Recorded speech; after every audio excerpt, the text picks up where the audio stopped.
What's up, everybody, and welcome back to the Outfielder podcast, episode 122, presented by Sensibly Loud Media. I am your host, J-Mac, a.k.a. Founder Numero Uno. Ben Baseball is out this evening, but my other co-host is in the on-deck circle. Let's see what's going on with him.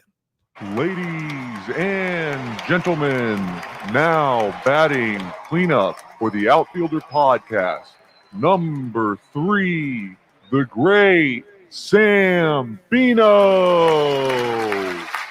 Good evening, Sam. Hey there. How's it going? Good. You managed to get sick when we came back from a week off.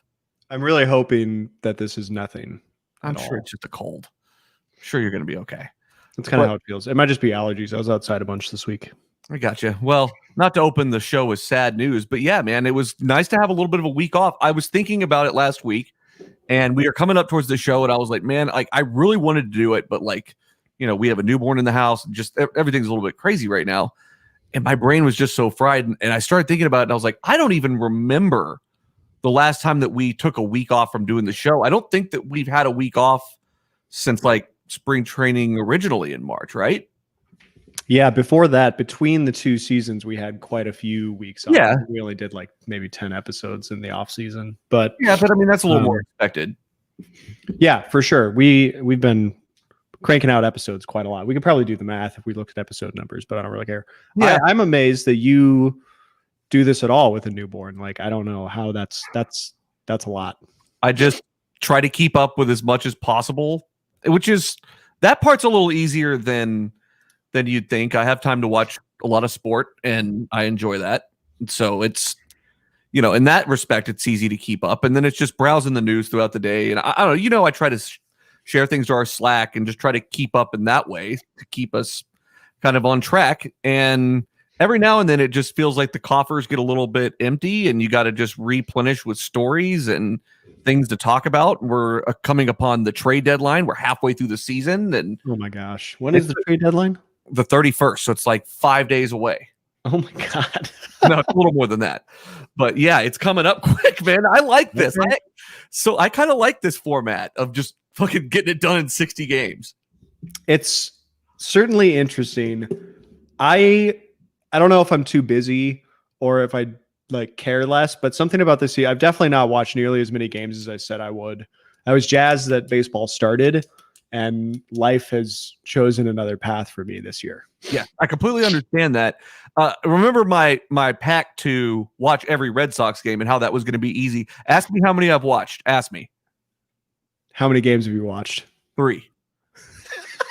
And one for each of their wins. Well, so I was going to tell you, and that accounts for 1/3 of their wins. That's tough to get into, but we'll get into that here in a little bit, because I want to run down a few things for you that are just very interesting to me. But yeah, but I have watched a lot more just random games. I've dipped in on the Padres a ton because that team is incredible at baseball. They at least are hitting the ball right, motherfuckers. Right. It's we've been wondering what they're building there for a long time, because it has taken quite some time to build. Right. But I mean, they hit 4 grand slams within 4 games or something like that. That's absurd. Yeah. So answer me this. If you take Fernando Tatis out of that situation, are the Padres worth watching? They're less worth watching. I know that. I think if you take away Fernando Tatis and probably Dinelson Lamet, then they're Eric Hosmer. Eric Hosmer has largely been on the IL. Has he really? He's played 10 games, maybe. So he's been crushing the ball when he's been playing. He's been on my team the whole time. I was going to say, so I happen to have seen majority of his games if he's only played 10 games then somehow or another. Yeah, he has been really good. But he has only had I want to say maybe 30 at-bats. Okay. Interesting. So a little bit more smaller sample size than I would have thought on the year, but they're still fun to watch, man. I love just a humming offense, and just, I don't know if it's just that people around here in the Dallas area got so worked up that they just trounced the Rangers after that whole stupid story about Fernando Tatis not celebrating a grand, no, it wasn't even a celebration. Not a celebration. Swung at a 3-0 pitch. They were pissed. That's fucking funny. I don't care who you are. That's fucking funny. I think play the fucking game and play it hard. And who gives a shit what the count is? Like, you're playing to win in a short season. I don't give a shit that the manager of the Rangers is upset. He can eat eggs. Absolutely nobody was upset by that. Nobody. The media seemed to be very bent out of shape about it, but nobody else seemed to be. Like, every single person I talked to was like, yeah, I don't give a shit. I don't care. Well, the Rangers suck, so that's one. Like, of course, everyone's like, I don't care. We suck. If they were good, they might be a little bit heated about it. And if it was a close game, they might be heated about it. It wasn't a close game. The Rangers aren't any good. And the guys, he didn't pimp the home run. He didn't flip his bat like that crazily.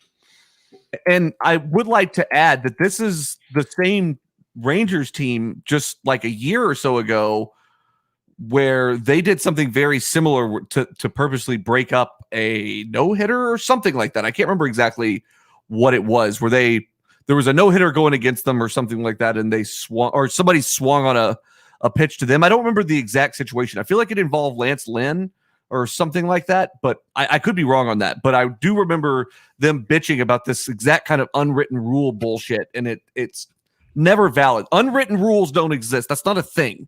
And that's not an unwritten rule. It's not swinging at a 3-0 pitch is also, it's not written, and it's also not written. It's also not unwritten. Correct. It's stupid. That's what it is. It's dumb. It's fucking ridiculous that I had to do those mental gymnastics just to get it out of my mouth. And then you had to walk me through it, which is equally as frustrating. I know. So I'm right there with you. It's an absolute absurd situation. I mean, where do you fall on that? I mean, unwritten rules are bullshit, right?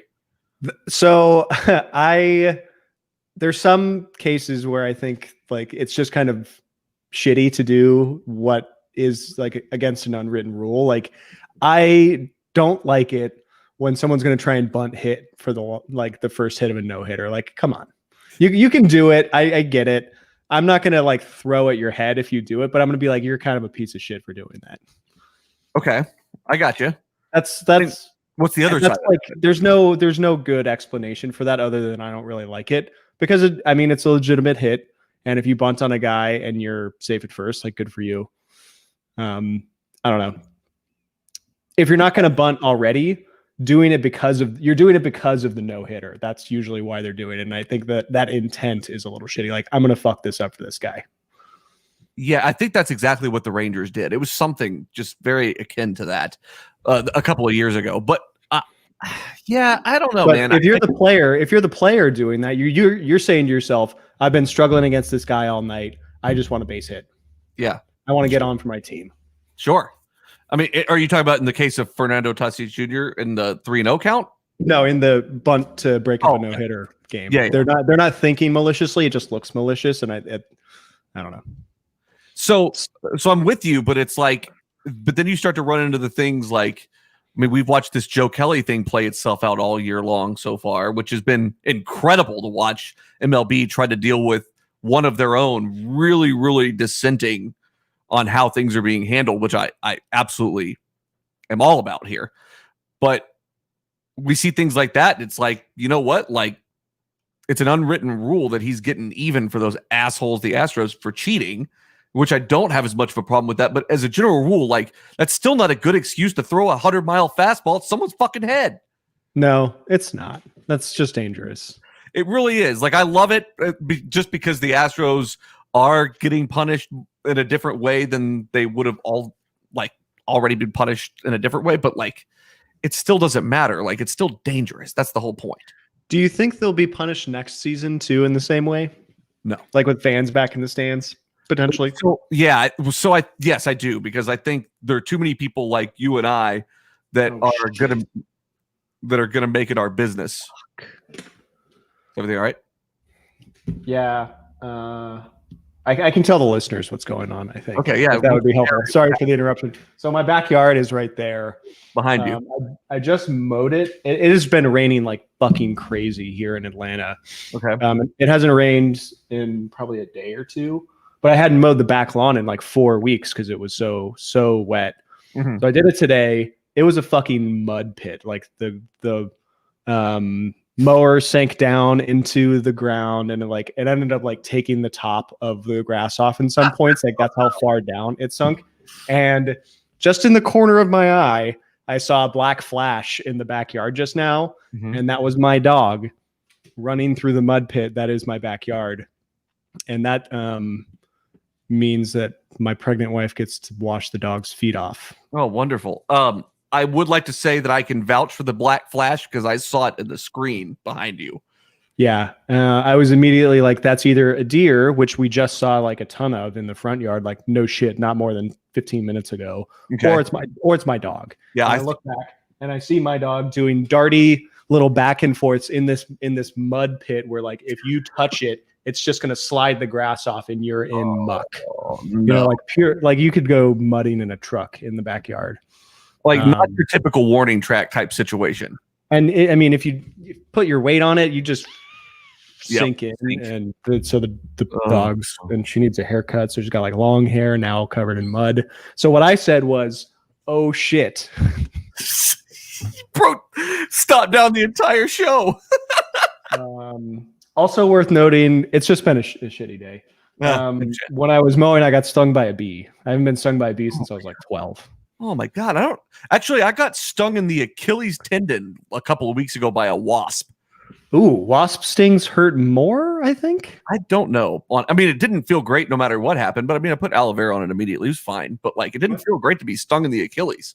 Mine was very close to the Achilles. It's like center mass on the ankle area near the Achilles. Yeah. Feels like some guys with stingers are after our Achilles tendons. Yeah. I mean, I actually fell down. I didn't know what happened. I thought maybe the lawnmower like did something and like threw a piece of metal or something off my leg. So I fell to the ground because I was like, this hurts. Yeah. And I looked down and there's just, so you know, the little pulsating stinger like pumping venom into my leg. And I was like, motherfucker. Yep. Almost the very similar thing, except I was trimming using the trimmer and I thought something hit me. And I usually do it in jeans for that exact reason. Anyway, back to baseball. I'm sorry that you got a mud pit in your backyard, pal. And I'm sorry the dog jumped into it. Well, if I get called away, then you're going to have to take the reins for about 10 minutes. Nothing I haven't done before. I could handle it. So back to the unwritten rule conversation to kind of round that out. I understand the some of the sentiment behind it, but I mean, we were talking about the Astros and whether they'll be punished. I don't think that they'll be punished as much by the players next year as they will the fans, because there are too many people like you and I that will make it our business to be there. I hope there's more of us than I think there are. I think there are. There are a lot of angry people that are really pissed off at the Astros about this.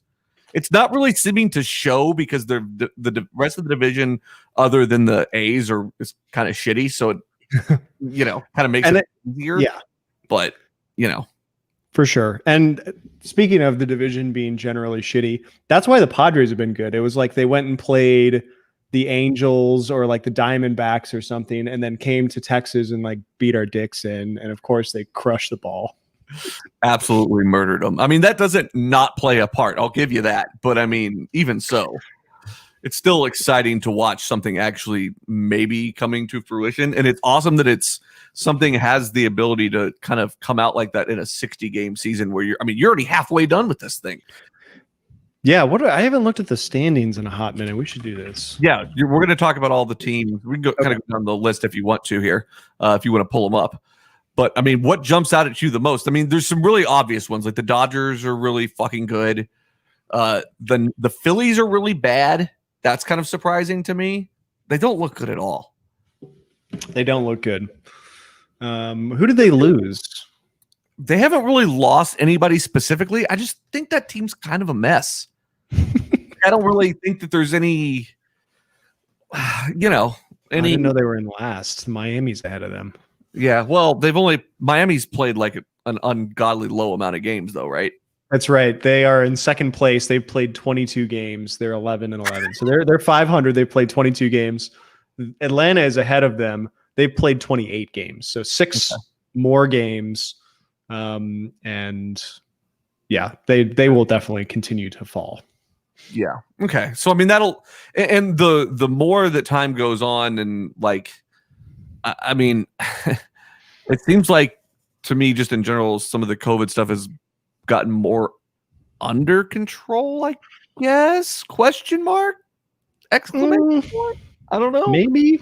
I'm not really sure about that, but it seems like it kind of started to go ferociously in baseball, and then that story just sort of died.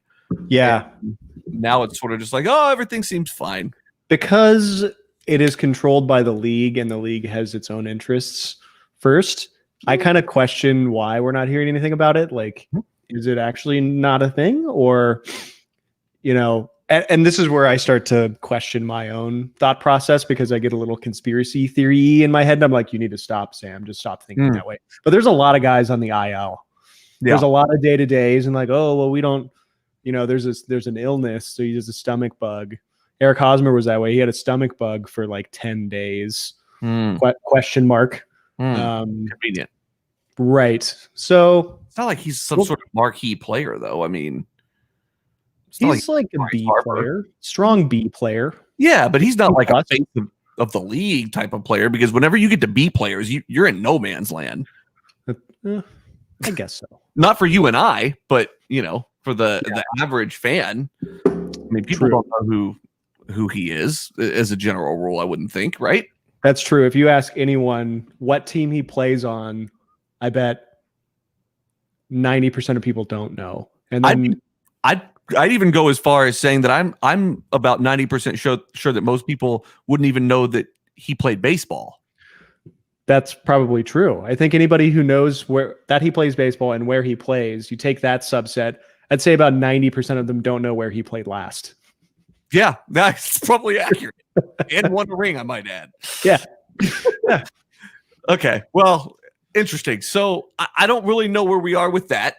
So I don't know. There's no answer. Well, right. So like it is kind of hard to say, but it seems like teams are kind of pushing past this. Like it seemed like the Reds were about to have some sort of outbreak, and that got put on hold, I guess. Again, question mark, exclamation point. I don't know. Again, it's kind of hard to say what the real truth in some of this stuff is. And it just seems like almost like you predicted this, man. Like the play itself is going to just overtake everything else.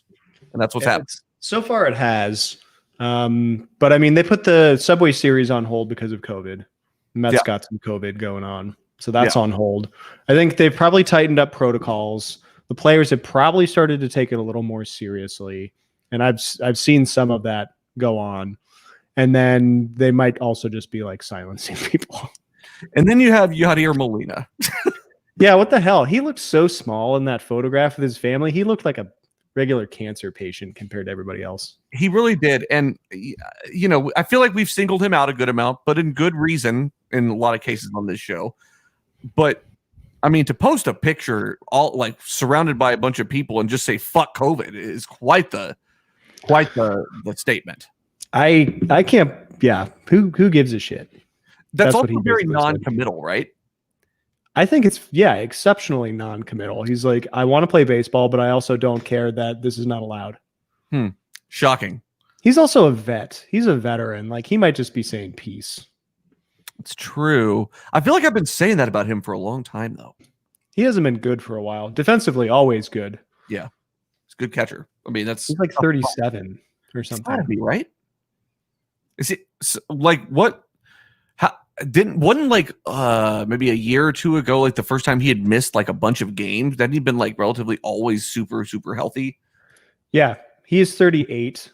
Okay, and he has played a lot of games. Let's see what Baseball Reference says. Yeah, I think that's a good thing to look at since we have stats around here. Last year he played 113 games. 2018, 123. I'm just going down the list. Yeah. 136, 147, 136, 110, 136, 138, 139, 136, 140, 124, 111, 129, 114. That's incredibly durable. So, yeah, he's doing pretty good. Okay. I was thinking that was, I must have been mistaken, but that's an impressive thing to be 38 and still cooking like that. That's a lot of games for a catcher, too. It is. I will say. No degenerative hips in that family, that's for sure. Strong knees, strong birthing hips. It's all very, it's all very good. But so in terms of the standings, this is actually, with the exception of probably the West, AL West, this is right where I would expect us to be. So AL East is led by the Yankees. AL Central is Minnesota. AL West is Oakland. Moving to NL, at the top is Atlanta. Central is Cubs, and West is Dodgers. Like those are the teams you expect to be at the top largely. Correct. Oakland's never out of the question. I did expect Houston to be quite a bit better. So what would you say? So, okay, in terms of like what you've been here, things I've heard around the league as far as just excitement and buzz and everything, I expected the White Sox to almost be a little bit better than they are. They should definitely be better. But they're in third in the Central, and they have a very good record. They're 17-12. It's pretty good. So Cleveland somehow is better than them, and Minnesota obviously should be leading the division at 19-10. But the White Sox are like they were not a winning team for the past 4 or 5 years, like 10 years. I don't know the last time they made the playoffs. I don't really remember, honestly. It's been a long time. Yeah, but they've got a strong rotation. Jose Abreu's been hitting the shit out of the ball. I think he had 4 at-bats in a row with home runs this week, last week. Yeah, very good. I think the Angels have shown up to be the Angels as usual, 9-20. There's batted my Red Sox. I mean, what the hell? How? Well, let's take a look-see. Don't blame the Fires. This is bullshit. Their run differential's -31. The Fires. Oh, no. We're not getting into the Fire situation. Okay, so we have... Let's do a little bit of sorting of data here. Anthony Rendon has the highest batting average on the team at 319. It's respectable, but that's the highest on the team.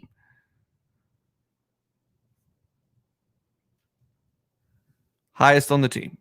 What's the highest in the league besides Charlie Blackmon? Well, you'll have to look that up because I have another page up. And then you have Mike Trout in third place on that at 270. So, I mean, I'm not worried about Mike Trout. Don't get me wrong. But even so, it's a rough start. That's for sure. Yeah. But 319, that's good all the time. Agreed. But that's your best bat on the team that's not named Mike Trout. I mean, the rest of it is pretty downhill from there. I mean, Justin Upton's playing left field, for God's sakes. He's been playing there for like 5 years. Dude, I didn't know he was still in the league. I'll be honest with you. And I feel like I say that every year about him. Fair. He's on the older side. He's probably 33. But I mean, probably so, something like that. But you're going to start trying to shop pieces as much as you can. Like Dylan Bundy's their best pitcher, which is absurd to say, 27 years old. He's good. He is good, but he's never been that consistent. No, he's had a shitty team. You also know why I don't like him. He pitches to contact a lot. Not this season. Not as much this season? He's on my team. He's been striking bitches out quite a lot. Yeah, he struck out 44 on the year. That's not bad, actually. Before, he's always pitched to contacts. That's very interesting. Yes, he's been very good this year. Very good this year. They've got to consider shopping some pieces like that, though, right? Like you got to continue. They're going to hang on to him for sure. He K'd in all his starts 7, 8, 10, and 10 in the first 4 starts. But you're going to try to get something valuable for that. Like this is a lost season already. Yeah, that's fair. So I just looked up batting average stats. Anthony Rendon is 12th in the league with 319. Okay, who's leading? DJ LeMahieu at 411. Charlie Blackmon 403. How did the Rockies just piss away DJ LeMahieu? And how did the Yankees misuse him so much? What is the problem here? Dude, the Yankees are falling apart at every turn. They have so many people on the injured list. It's ridiculous. Do they? Yes, a lot. Say more. I don't know anything about that. Let's take a look. I'm going to pull it up officially so we can take a look-see here. Yeah, I'm curious. Who has the highest OPS so far? Oh, MLB. That would be Bryce Harper with the highest OPS at, how do we say OPS in 4 digits? 1,119? I usually just go like 1.302 or whatever it is. But 1.119. Bryce Harper. pretty good. It's real good. Yeah, you've got DJ LeMahieu, Giancarlo Stanton, and Aaron Judge all in the DL. Oh, no. I didn't know all 3 of them were on there. That's true. Yep. How many of them actually have COVID? They Conspiracy don't. corner. It's got to be all of them. Zach Britton's on the DL. They're close. Right. Same kind of thing. Yeah, I mean they're struggling from injuries just about as much as everybody else is. Bunch of savages, is what I hear. They struggled from injuries a lot last year and still did pretty well. It's true. All right, so we'll stay in that division for a second. I want to play a little game here with you. Fine. It's called How Bad Are the Red Sox? They're really fucking bad. I'll tell you that. Are they worse than the Rangers? Yes, and I'll tell you why. Okay, so. What did I say about this team going into the season? You spoke many words about the Red Sox going into this season, so you'll have to be more specific, I believe, for the listeners, not for me. Yep, that's fine. What was my sentiment about how I thought they would do? I was hopeful, I would say, but I think you said poop, mostly poop. They're going to be bad. This is a lost season. They punted on the season when they traded Mookie Betts. That's a fact. Right. So I thought it would be bad. I didn't think it was possible for it to be quite this bad. They've won a couple games in the last few days. It's made it feel a little bit better. Okay. But I haven't really gotten that worked up about it because it is what it is, Don't say that. That phrase is gone forever. What? It is what it is? Yeah. Why is that gone forever? I don't want to say. Is it really gone? Do I need to stop using this? That's a new Trump. That's the newest Trumpism. Don't you know? Oh, I did not realize that. I don't. Yeah, you've been in the baby hole. Well, that and yeah. Don't say that again. All right, so I can't really bring myself to get that worked up though. Just like my expectation was super low to begin with, but they're bad. They're so bad. And don't look at any numbers because I want to quiz you a few things. Okay. I forgot them already. My brain's fried. No, it's okay. So we're sitting there the other night, and I'm just browsing Twitter, and they lost a game, and Johnny Miller, he's a Red Sox beat writer, tweeted like a little quotation of a question that he had asked Ron Renicky, the manager, and he asked him. He said, Ron, do you have any ideas of how we can, you guys can start getting things turned around this season? Question. His response was, I don't really know. Do you have any ideas? And my first inclination was to laugh, because what an answer. Love the honesty. But my God, that is just not what you're looking for. You fired Alex Cora for this guy who clearly doesn't know what the fuck's going on.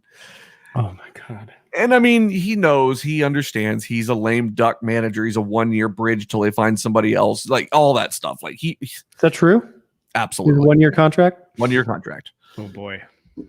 And so if that's his game, if that's his game to be a 1-year guy to bridge the gap between real management, great. You think he'd try a little bit harder than just reaching out to the media for?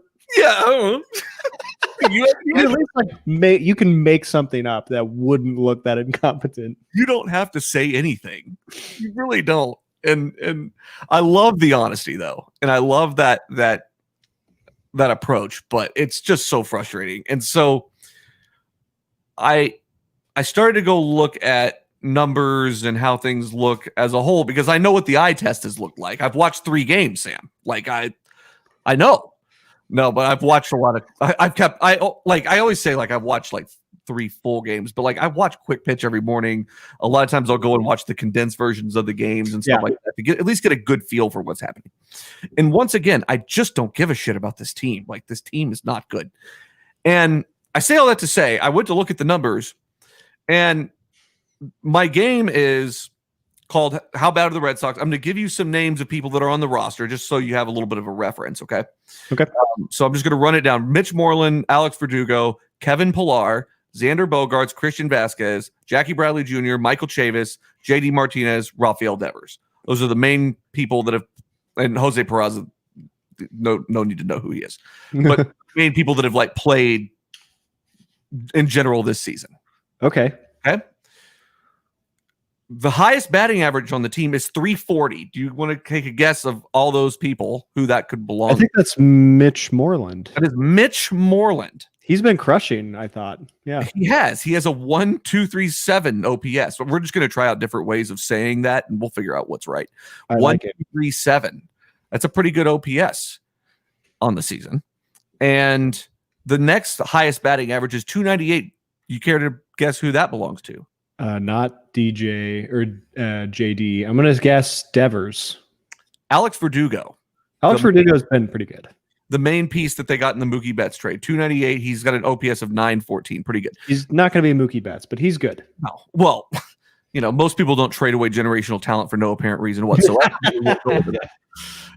Third on the list, 278. He has an OPS of 793. Any guesses of who that could be? OPS 793. Is it Chavis? It's Kevin Pillar. Ugh. Yeah.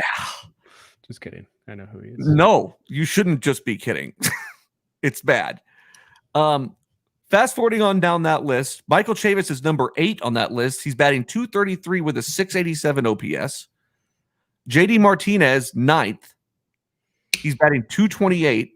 What happened to him? Did they figure him out, or did he get bad? Or is he just good for a moment? A flash moment? I think that he has to be on a team that has promise. He's not on a team that has any promise. That's not a good answer. Usually guys that are really good are good no matter what. Mike Trout has been on a team with no promise and destroyed forever.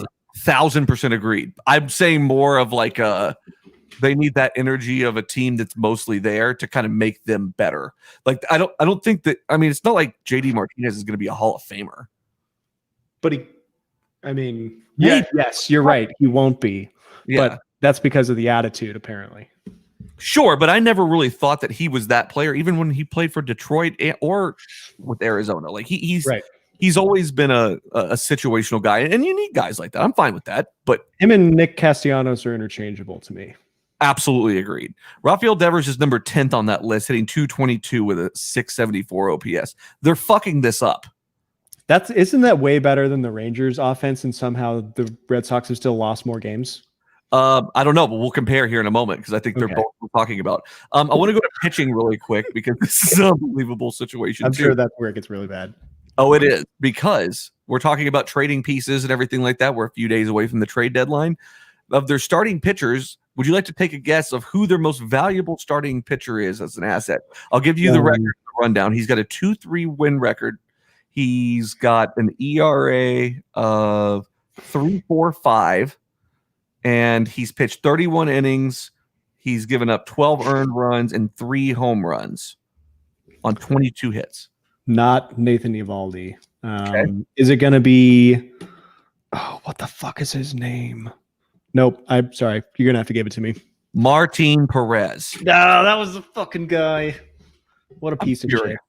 How much have I bitched about him all season long? Only 22 hits for a guy who pitches the contact.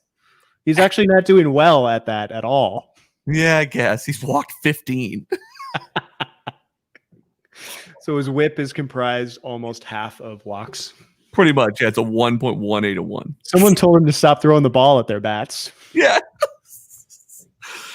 They traded out Brandon Workman, Heath Emery, but they need to get rid of fucking like Matt Barnes, Nathan Eovaldi, Colton Brewer. They just need to get rid of everybody they fucking can. They really. So I really liked the trade. I think it was Workman for Pivetta to the Phillies. Nick Pivetta, he entered the league 2 or 3 years ago, and he had a couple of really good starts. Like he has high potential, but he's been dog shit for a while now.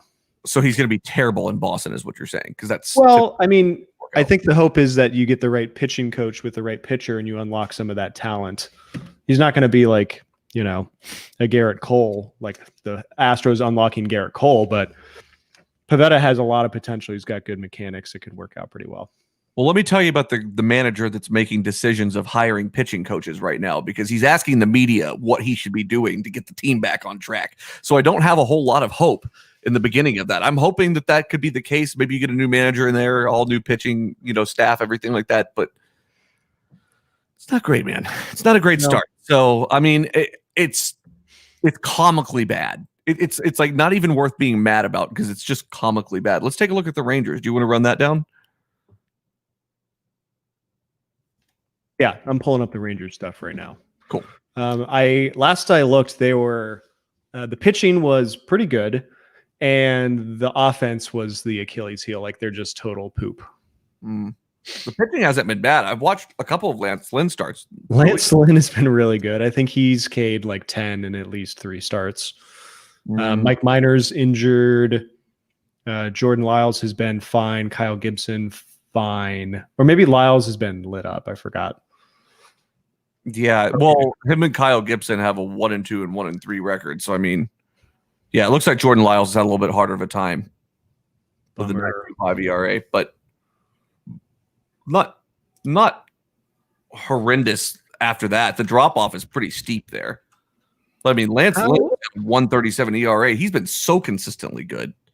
I need to understand how they set up these stats. I look at qualified players for hitting, and only 4 players show up. So that tells me that there's been so few players that have played enough to be qualified. Well, I can tell you this. I always love when I look at the IMDb or the IMDb page, the baseball reference page. I see a player with another uniform on over here. And that's at Dietrich. Dietrich is good.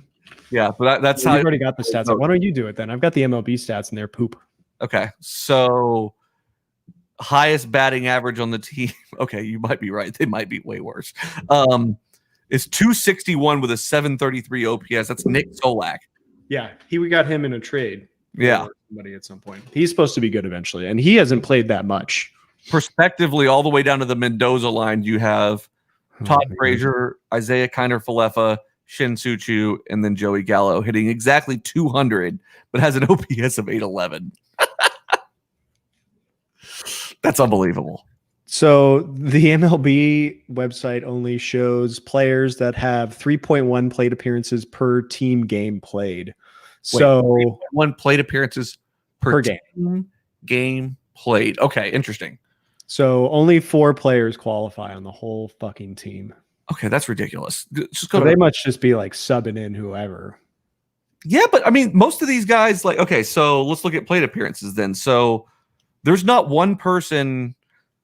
I'm looking at just like team batting on Baseball Reference. They definitely have some of that going on, but the lowest amount of plate appearances is Willie Calhoun, who got hurt like more than 10 days ago. He's on the 10-day IL, but I swear it's been longer than that.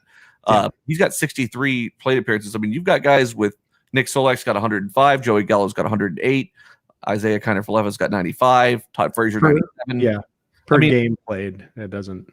Yeah, that's how it gets us in trouble. But the guys that are sort of the bread and butter of this lineup, you got Rougned Odor. He's second baseman. He's hitting 143. Elvis Andrus, usually like around a 280, 300 hitter. Actually been really good the past 2 seasons, hitting 184. Shin Soo-Choo, you're like table setting guy, hitting 211. That is really bad. Do you think that you should start a campaign to demand that horse back from Rougned Odor? He has not earned that horse that he got in that contract. I agree. I bet he turned it into meat already. We need to make no, we don't need to make a shirt of that. Actually, that'd be not great. Let's stop. What do you know about Derek Dietrich? He started on his career in the Marlins organization what's his face? He was with JT Realmuto and Jose Fernandez, Giancarlo Stanton, like when that team was sort of rich with young talent, but totally garbage. Mm-hmm. And then he went to the Reds for a while. I think last year I want to say he had a bunch of home runs, maybe like 20 or so. He also famously last year, when there was like a bee situation, like honeybees invaded the stadium, he got into a bee suit and like helped the crew or something like that. I remember we talked about that on the show, but I don't remember that being a thing. He's also got like a wicked mustache at one point last year and like just totally ripped, just a wiry, ripped guy. Yeah, he hit 19 home runs, but had 43 RBIs. That sucks. I mean, yeah, it's not great. That says more about the Reds than it does him. But he has a lot of upside. Yeah. Okay. What'd they trade away for him? I don't know how we got him. I really don't. It had to have been a trade, right? Yeah. No, not necessarily. Because he was only there for 1 year. Maybe he was a free agent signing. No, he couldn't have been. I don't think it was free agent.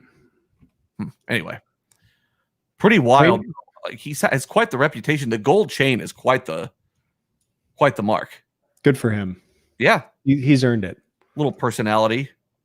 He spent 6 years with that miserable Miami team. 6 years. What a waste. That sucks. What an absolute. Now he's with a different miserable, terrible team. What is that though? I mean, like you've got the whole team's underperforming. I mean, what is that? Is that they shouldn't be that bad? Is that manager to you or what? I think it's Elvis Andrus has been around a while. Yep. You lost Beltre. He lost his better half. It's like losing a partner. And like he hasn't been the same since Beltre left. Rougned Odor has been terrible. Overhyped. I think he hit 22 home runs one year, and we're like, let's give him $100 million and a horse. And we did. And he's garbage since then. Joey Gallo has been good. I think he's probably hit a bunch of home runs.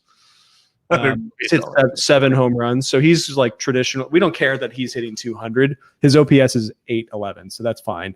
Okay.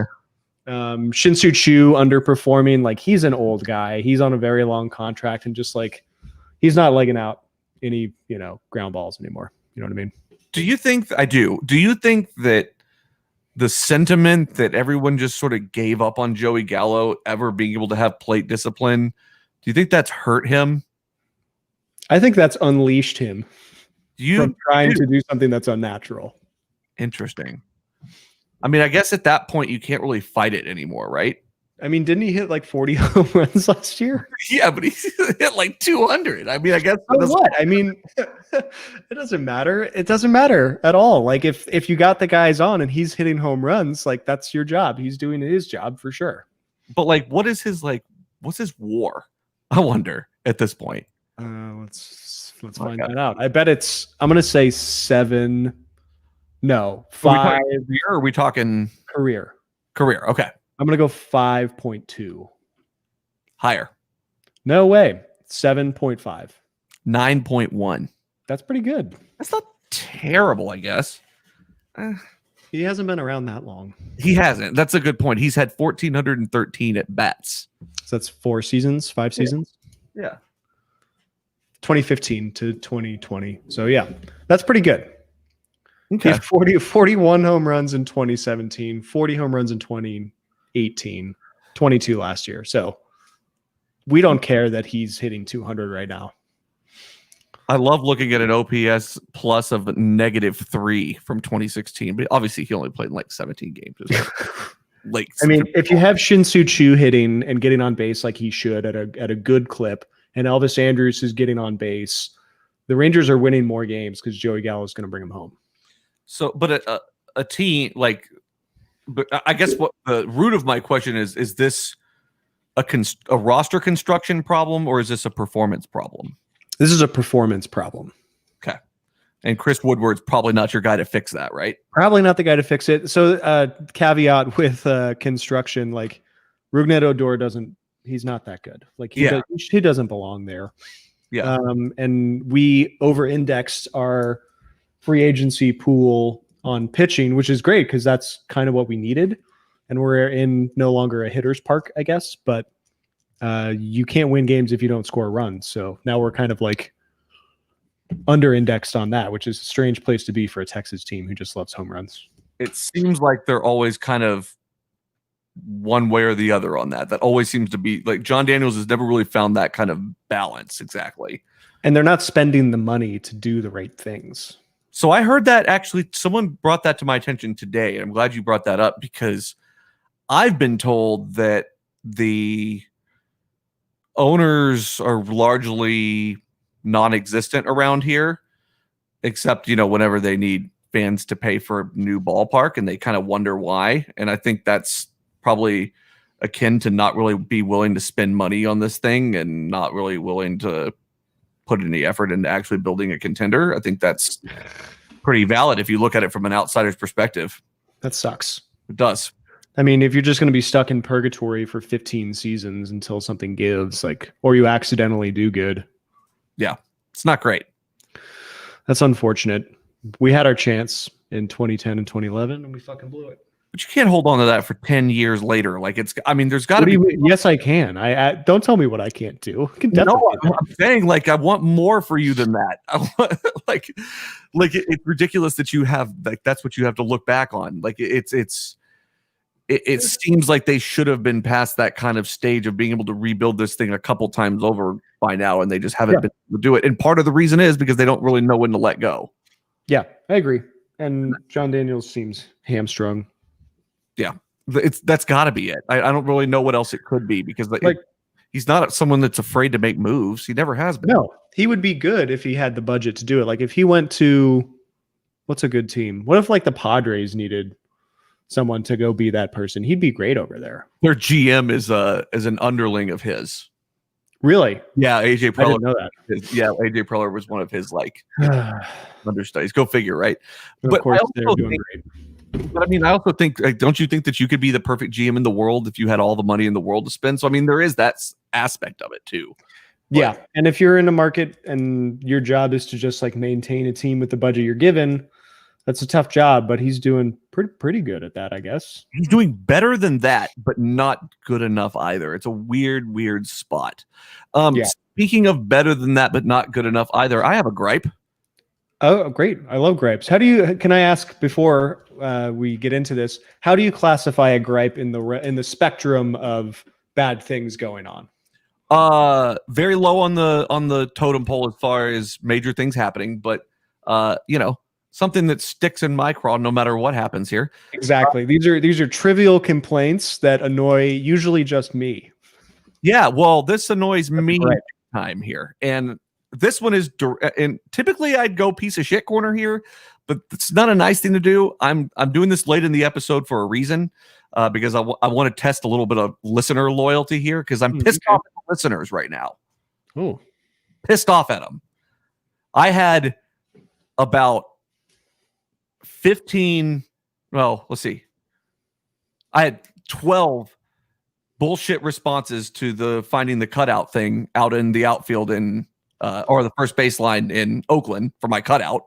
12 bullshit ones, like they're messing with you? Yeah, sending me the Bernie and all that shit that we saw.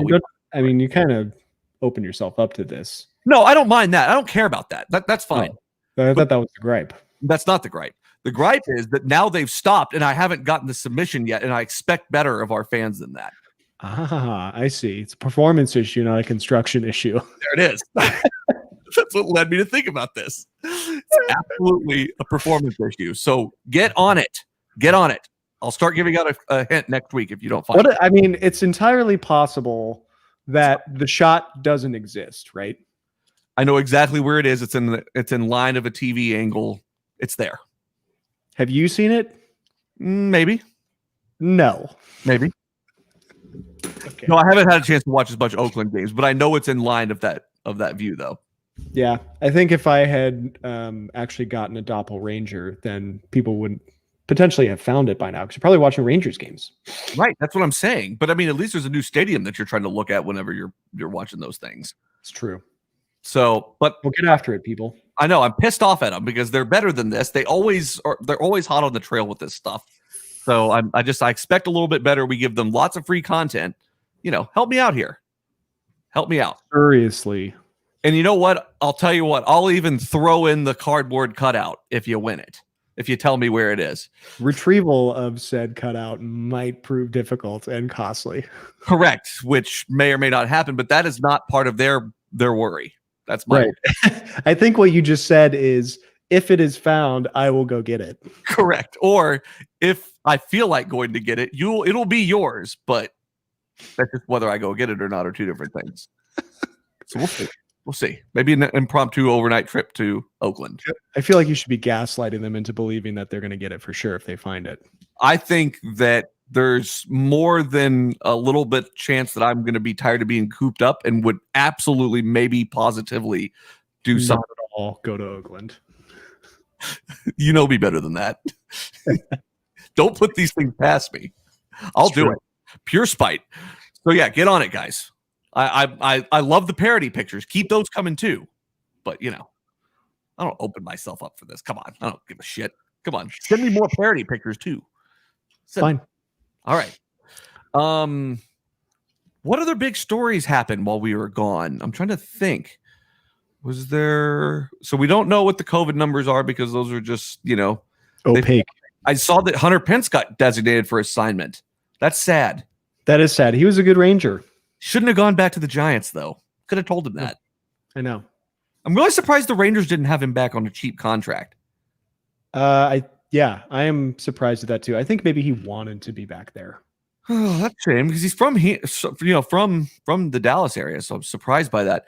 Have you noticed though? Like we were talking about, I think we were talking about fantasy a little bit before we came on the air, but like there's just been so many just things like that where it's like these old guys, get them out of here. Let's just give these young guys some playing time. Love seeing that. Yeah, for sure. I've definitely like the Braves promoted Christian Pach. Like you're starting to see like a lot of these guys that are like high level prospects that teams really value for the future. And I mean, it's a great time to be looking at that kind of talent on this level. Yeah, I agree. I'd love to see something come out of that. As far as predictions go for the season, I mean, do you think the Dodgers finally get over this hump? They could. I mean, they're playing more AL teams this year than they would have normally. So it's going to be the regular season will be a better representation of how they would perform in the postseason or in a World Series. So I think so. Okay. But they've done this so many years in a row. The two LA teams are so like predictably overhyped. I agree. You're really less on the Angels bandwagon than the Dodgers, right? I thought the Angels would be better for sure. We always think the Angels would be better. This is what they do. And I would say I'm less on the Dodgers bandwagon because their division has just sucked so bad. And it's like, yeah, of course they won like 98 games. They played the fucking Diamondbacks 19 times. It's very true. And I mean, that's very helpful, especially given the location and everything as far as locale goes. I love seeing Alex Bregman go on the injured list. I never root for a guy to actually get injured, but fuck that guy. Yep. Not good. I was looking at the actual makeup of the Astros roster, because we went over it a few episodes ago just to talk a little bit about where they are. I mean, the rest of the team is starting to kind of heat up, other than like Altuve and some of the other main guys that are really taking a emotional beating here this season. That's right. They're going to need therapists. They have an on-staff therapist now. Correct. They should. They definitely should. They use old man Baker whenever he's done with this lame duck year. Oh, poor guy. At least he doesn't have COVID. Dude, him having to go out and talk about why the Astros aren't good or aren't as good as they've been over the last few years is brutal to watch. I haven't seen any of that, but is it like a mental capacity sort of thing? No, not really. It's a guy that they never would have hired anyway, like before the situation all went down. And I don't know. It just reeks of the same kind of thing that I'm looking at, but way less comical.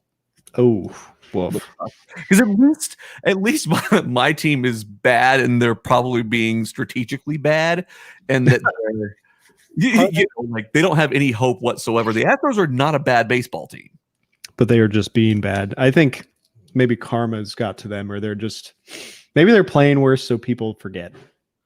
That would be something. That would be something. I think it'd be a tough time convincing Bregman, Greinke, and Altuve to do that, though. I mean, Greinke threw a 42-mile-an-hour curveball yesterday at somebody. Not at somebody. 54, but it was pretty good. My bad. It's a UFIS pitch? Is that what it's called? It's just you threw the ball. You didn't pitch the ball. You tossed it more than anything else. Yeah, it was impressive. It was ridiculous looking. Oh, I love it. That's what I don't know who the batter was, but he was just like, I mean, he just held the bat. He was like, what do you do with that? Nice work. Yeah, other than absolutely smack it out of the park. I mean, what do you do with that? I don't like Zach Greinke out there playing mind games with people. That doesn't feel right. I like it. You're a fan? I'm a fan. The pitcher's got to play some mind games. Yeah, we were just bitching like maybe 3 or 4 episodes ago about how we don't see enough of that. Yeah, you see guys get angry and like throw at each other instead of like trying to psych them out. It's just so silly. It's so silly. I want to close out on the Trevor Bauer thing with the cleats, with the Joe Kelly cleats. What did you think about that? Yeah, I was really hoping he would go out there and play with them on because they looked awesome. It would have been very Trevor Bauer of him to do it, but he didn't. So I was hopeful, but it didn't happen.